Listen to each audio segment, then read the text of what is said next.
Bonjour, je m'appelle Jean Boisard, j'ai 75 ans, je m'occupe d'une association qui fait du portage gratuit de médicaments le dimanche. Et vous êtes pharmacien, vous êtes retraité? Je suis retraité, oui, mais je ne suis pas pharmacien. Donc j'ai trouvé un jour un problème que la pharmacie de garde était trop loin, donc je vais livrer les médicaments pour les gens qui ne peuvent pas y aller.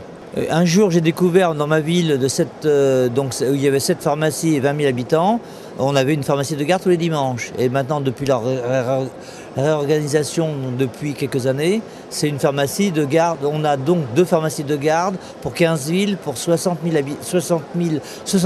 pharmacies et 185 000 habitants. Donc 2 pharmacies de garde, il faut aller dans une ville à côté, comme on fait quand on n'a pas de voiture. Alors comment ça se passe? Les patients vous connaissent, ils vous appellent? Dans une ville, on distribue des papiers chez les boulangers, les pharmaciens, enfin vraiment partout. Les gens qui sont malades le dimanche où je suis appellent le bénévole d'astreinte, donc un numéro d'appel qui n'est pas forcément le mien, et il demande à la personne de préparer la carte vitale, la carte d'identité, l'ordonnance et un chèque signé pharmacie. Mais c'est gratuit? C'est gratuit pour la personne qui demande le service, et c'est gratuit aussi pour le pharmacien.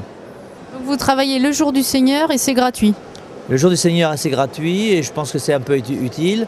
Et on rend service à des personnes et on va chercher les médicaments donc, dans la pharmacie de garde et on ne prend que le médicament. On prend que le médicament de dépannage. C'est-à-dire que si le médecin a marqué 4 boîtes, on ne prend qu'une boîte de chaque, les médicaments donc, du dimanche, et la personne prendra ses médicaments en semaine avec son ordonnance et son pharmacien et sa mutuelle. J'étais commercial, donc c'est pour ça que j'ai eu l'habitude de voir du monde. Et à force de m'occuper de mon projet, maintenant je suis beaucoup en contact avec les syndicats de pharmaciens, les laboratoires. Votre association est nationale? Donc pour l'instant, l'association elle existe dans les Yvelines. L'association va être nationale, régionale, départementale et locale. Et on va créer 4000 associations et 1000 emplois en France.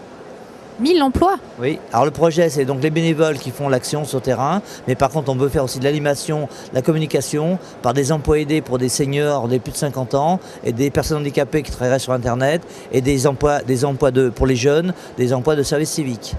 Donc maintenant j'ai 4 ministères qui travaillent avec moi, j'ai plusieurs choses. On va faire un groupe de travail avec Xavier Bertrand, Roselyne Bachelot, que je rencontre régulièrement à l'Assemblée nationale. Donc projet national, vos médicaments le dimanche.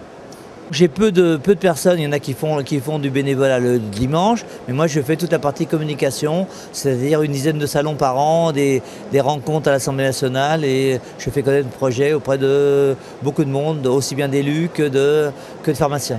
Là, il va y avoir une lettre envoyée par les centres des centres distributeurs, donc les trois répartiteurs vont envoyer une lettre aux 23 000 pharmaciens en leur demandant de prendre la présidence d'une association.